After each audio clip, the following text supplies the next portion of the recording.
अभी अभी यूएसए के अंदर से न्यूज आई है कि टेक्सास के अंदर जो उनके गवर्नर हैं उन्होंने ऑफिशियली डेजिग्नेट कर दिया है एक ऑर्गेनाइजेशन।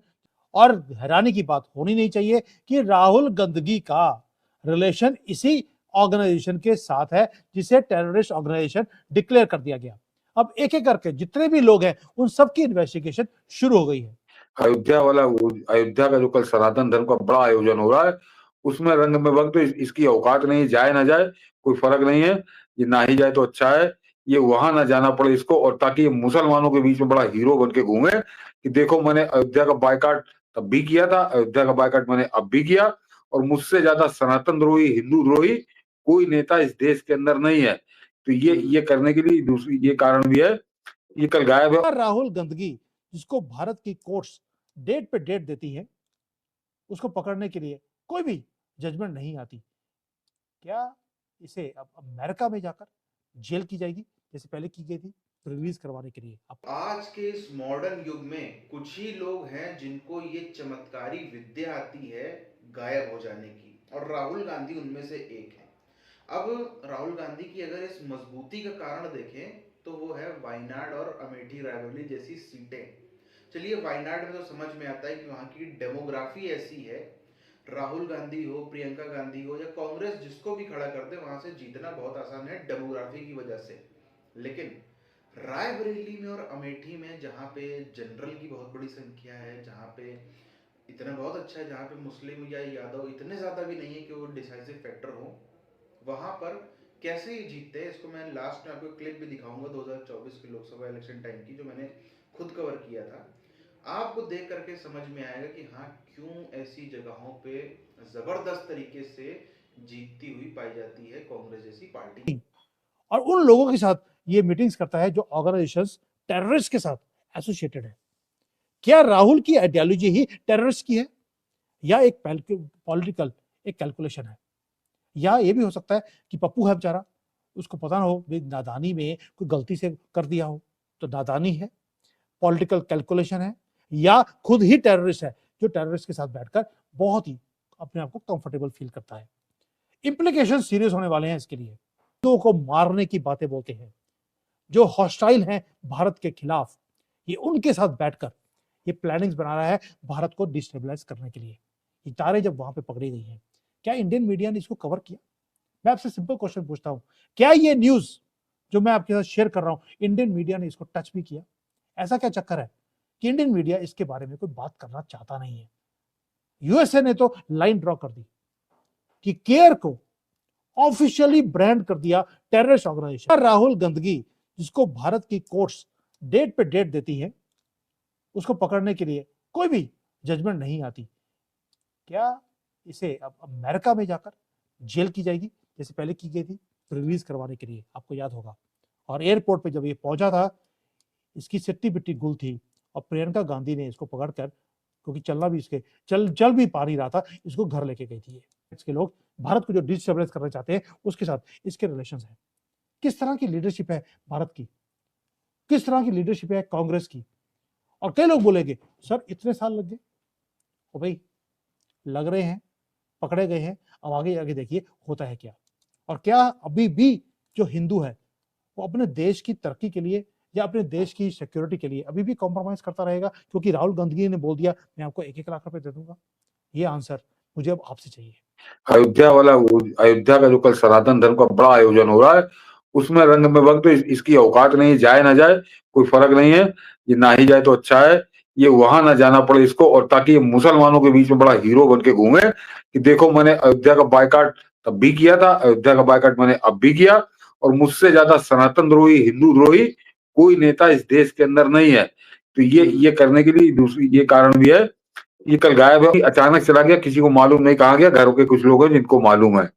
ये पिछले 11 साल से गायब होता और पूरी पार्टी को नहीं मालूम होता है, पूरी पार्टी को नहीं मालूम होता, पूरे देश को नहीं मालूम होता, जो इसके अंगरक्षा के बॉडीगार्ड उनको नहीं मालूम होता है। तो कौन सी ऐसी स्मगलिंग करता है कि जिसकी जो छुपाता है देश से, ये कौन सा ऐसा अवैध काम करता है, गलत काम करता है, अनाधिकृत काम करता है, असंवैधानिक काम करता है, जो देश से छुपाता है देश की आंखों से, और कायदे से अनैतिक काम करता है, अमर्यादित काम करता है। इसका कुकर्म सामने आना चाहिए। सरकार के ऊपर है, सरकार कैसे इस्तेमाल करती देखें, लेकिन ये देश के लोगों का खून जलाता है ये आदमी। जब नेता विपक्ष की कुर्सी बैठता है, सांसद होता, ये कुछ भी करता है, लेकिन ये नेता विपक्ष है, तो जाहिर सी बात है इसकी तरफ निगाह जाती है। मैं मनीष जी, मैं अभी बता दूं मनीष जी, ये देश बहुत बड़ी कीमत इसकी चुकाएगा। मैं दर्शकों से कह रहा हूँ, इस अपने माध्यम से सरकार के शीर्ष पर बैठे लोगों से, इस गलतफहमी में मत रहिएगा, इस ओवर कॉन्फिडेंस में मत रहिएगा। मैंने कहा था ना कि पृथ्वीराज चौहान वाली गलती मत करो। ये इस आदमी को जो झेल रहे हो ना, बहुत लोग मीम बनाते हैं कि इसका रहना बड़ा जरूरी है, चुनाव जीतना है तो बड़ा जरूरी है, और राहुल रहेगा तो भाजपा जीतेगी। ये एक झटका लगेगा, उसके बाद समझने नहीं देगा ये आदमी। ये राक्षस से ज्यादा भयानक है। अब नेशनल लेवल पे देख लीजिए, इंडिया अलायंस बनाया गया। इससे पहले कि अभी लोगो बना नहीं था इंडिया अलायंस का, सीट शेयरिंग का फॉर्मूला अभी फिक्स नहीं हुआ, लेकिन पीएम की लड़ाई हो गई, पीएम कौन बनेगा। ममता बनर्जी वो कहती है मैं बनूंगी, केजरीवाल कहता है मेरे से बड़ा धुरत तो कोई है ही नहीं, बनूंगा तो रावल तो मैं ही हूं, मैं ही बनूंगा। अब दुर्योधन आ गया बीच में, अखिलेश यादव, और आपको मालूम है कुंभकर्ण आपका तेजस्वी। ये सारे की सारी जो महाभारत की कुंडली थी, इनका कोई भी एक सिंगल नैरेटिव कॉमन नहीं था, कोई सेंट्रल लीडर नहीं। और आप देखिए, आप कोई भी हाल देख लीजिए, कोई भी इलेक्शन देख लीजिए, हमेशा इनकी लड़ाइयां आखिरी दिन तक चलती रहती हैं। ब्राह्मण समाज जो है, ये किस बेस पे कह सकते हैं कि ब्राह्मण समाज हमारे क्या कर रहे हैं? ब्राह्मण कहते हैं कि हमारे साथ तो पूरे देश में ब्राह्मण समाज हमारे साथ है। वो तो जब रिजल्ट कहते हैं हमने राम मंदिर बना दिया। राम मंदिर उनकी देन थोड़ी, राम मंदिर मुद्दा बनाने वाला चीज है। हकीकत जो है, हम राम मंदिर के विरोधी नहीं है, हम भी ब्राह्मण हैं, हम राम मंदिर के विरोधी नहीं है, और उसमें चंदा हमने भी दिया है। वो जनता की चंदा से बना है, पूरे देश की। चाहे किसी ने 10 रुपया दिया, किसी ने 100 रुपया दिया, किसी ने 1 लाख दिया। भाई हमारे यहाँ सुरेंद्र बहादुर सिंह ने 1 करोड़ 11 लाख दिया, ठीक है, उन्होंने नहीं बनवाया। वो जब अगर इस मंदिर वाली बात में, तो उसमें भी उन्होंने झूठ बोला था। भाई 2014 में जब उन्होंने चुनाव लड़ा तो कहे कि हमारी सरकार आएगी तो हम मंदिर तुरंत बनाएंगे। जैसे ही पूर्ण बहुमत से राज्य में भी बनी और केंद्र में भी बनी, पलट गए। अब वो अगर ऐसा बोले कि वो यही कहा तो कहा कोई किसी गुलाब नहीं, मत अपना मत है। हम अधिकार अपने मत का खुद रखते हैं। हम हार लाभ अपना देखते हैं कि मेरे बच्चों का भविष्य क्या होगा, मेरे किसानी का भविष्य क्या होगा, मेरी जमीन का भविष्य क्या होगा। आपने रोड निकाल दिया, आपने जमीन जुतवा लिया, आज ये हरा जानवर देख ही रहे हो। चलो इनसे भी अगर मुसलमानों के भी विरोधी है तो 50 मुसलमान बेरोजगार हो गया है। हम नहीं कहता उनकी हत्या की जाए, हम हिंदू हैं, हिंदूवादी है, मगर ये नहीं कि जो मर गया जानवर उसकी तो कम से कम उसका चमड़ा तो काम आ जाए। सही बात है। आप गौ हत्या करना बंद कर दे, मगर जो मृत हो गए उसको फेड़ो गंधा है, 1000 रुपए दे करके उसको उठवाऊं मैं, या खुद उठा के डालू जाके कहीं आड़ फाड़ में। तो ये सब भावनाएं हो रही है। देखो ना, तारों बंधे हुए सब जगह जंगल में लगे कर रहे बचिया है पहले। साथियों, राहुल गांधी भी एक जादूगर हैं। आप 2 मिनट इधर उधर देखेंगे और ये साहब गायब हो जाएंगे। और क्या मैं बात करूं उस व्यक्ति की, मैं आपको बताऊं, 2024 के लोकसभा चुनाव में मैंने रायबरेली अमेठी खुद कवर किया था ग्राउंड रिपोर्टिंग में एक किसी चैनल के लिए। रायबरेली में जो ये व्यक्ति 3.5 लाख वोटों से जीता है, आपको लगता होगा कैसे जीत गया, सपा के उससे जीत गया, ऐसे वैसे जीत गया। बात ग्राउंड पे बहुत अलग है। एक तो बात है वहां की, मैं आपको बताऊं, बकायदा ऐसे सड़क किनारे एक चौपाल था चाय की दुकान पे, अच्छी थोड़ी चाय की दुकान थी, बकायदा वहां पे 20-25 लोग बैठे हैं, सर्व समाज के लोग बैठे हैं, ब्राह्मण ठाकुर ज्यादा थे उसमें। अमूमन आप यूपी के और किसी हिस्से में या पूरे उत्तर भारत में कहीं भी जाइए, 70% ब्राह्मण ठाकुर कहीं मिलेंगे आपको, बीजेपी के सपोर्ट वाले।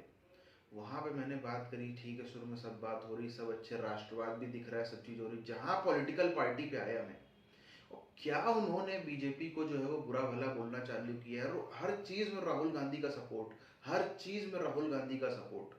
मतलब वो क्रेज और वो ट्रेंड मैंने कहीं और नहीं देखा। चाहे वहां पे अन्य भी थे, ओबीसी भी थे, SC/ST सब जात के लोग थे, सब में एकदम कांग्रेस का जबरदस्त सपोर्ट। तब समझ में आता है, अगर आप रायबरेली के इलाके को देखिए तो ऐसा नहीं कोई वहां पे यादव या मुसलमान की संख्या कोई बहुत बड़ी हो, वहां पे अभी भी अच्छी खासी संख्या जनरल की है। फिर भी 3.5 लाख वोटों से जीत रहा है, तो कैसे जीत रहा है व्यक्ति, आपको समझ में आता होगा। और क्यों बराबर वहां से इंदिरा गांधी जीत रही है, सॉरी इंदिरा गांधी बोल रहा हूँ, सोनिया गांधी जीत रही है, उसके पहले गांधी परिवार जीतता रहा है। अमेठी में भी यही हालत रही है, जबकि रायबरेली अमेठी ये सबसे पिछड़े जिलों में से एक माने जाते हैं उत्तर प्रदेश के, गांधी परिवार का गढ़। गांधी परिवार ने कभी एक जमाने में यहाँ पे जो है रेलवे की एक रायबरेली के लालगंज में एक फैक्ट्री लगाई थी और एक दो प्रोजेक्ट वहाँ पे आपको मिलते हैं, उसके अलावा कुछ नहीं है, कोई रोजगार नहीं, कोई कुछ नहीं। एम्स कौन लाया? बीजेपी की सरकार लेके आई। फिर भी ये सब बहुत सी बातें हैं वहां पे, फिर भी जनता बावली है, उतावली है। इसी से समझ में आता है कि क्यों 2009 तक, 9 के चुनाव तक बीजेपी को कहा जाता था शहरों की पार्टी हुई। ग्रामीण इलाकों में जहां पे ना ही विकास करते थे ना ही कुछ करते थे, फिर भी जबरदस्त तरह से जीतते थे। एक अलग ही तरह का बरगला रखा है। इतनी मतलब कभी वो मैं आपके साथ वो क्लिप शेयर करूंगा कि उन लोग बता रहे हैं कि हाँ हम राम मंदिर, उस समय तो 2-4 महीने पहले ही चुनाव के राम मंदिर का उद्घाटन हो, तो कह रहे हैं कि हाँ भाई हम भी गए थे, हम भी देख करके आए, शिलान्यास से कुछ ही दिन बाद गए, देख करके आए, सब ठीक है, सब बढ़िया है, लेकिन वोट नहीं देंगे, वोट राहुल गांधी को ही देंगे, जान दे देंगे राहुल गांधी के लिए। इस तरह का क्रेज मैंने अपने जीवन में कहीं भी नहीं देखा। इस तरह का मेरी चौंक गया था मैं, सीरियसली। तो ये इसी तरह के लोगों का भरोसा है, विश्वास है, इसी का नतीजा है कि कांग्रेस जो है अभी भी राहुल गांधी का इतना आत्मविश्वास बढ़ा रहता है। जिन लोग अच्छे और उसमें एक और बताऊं, उसमें वहां पे ठाकुर साहब थे, वो रिटायर्ड थे फौज से, किसी उन्होंने बड़ा पोस्ट बताई थी, मुझे इतना याद नहीं, 1.5 साल हो गया उस बात को। उनसे मैंने बात की, मैंने सुना है कि भाई मोदी जी ने सेना को काफी छूट दे दी है, मोदी जी ने काफी ये कर दिया है। कुछ नहीं मानना है तो नहीं मानना है, अपना उनका सबका नैरेटिव सेट था और बिल्कुल ये नहीं लग रहा था किसी के दबाव में बोल रहा। और वो मैंने ये भी देखा, किसी पॉलिटिकल पार्टी से नहीं थे, कम से कम मुझे तो इतना बताया कि किसी पॉलिटिकल पार्टी से, कांग्रेस से, सपा से जुड़े हुए नहीं है, फिर भी इतना जबरदस्त क्रेज पहली बार मैंने देखा किस तरह का यहाँ पे। और वो उत्तर प्रदेश के और किसी इलाके में आप जाइए, उत्तर भारत में कहीं जाइए, नहीं मिलेगा। ये चंद ऐसे इलाके हैं, रायबरेली, अमेठी जैसे, जहाँ पे इनके प्रभाव को काटना बहुत मुश्किल है। इसीलिए वहां पे सोनिया गांधी इतने साल से जीतती थी, अब राहुल गांधी रायबरेली से जीत गया।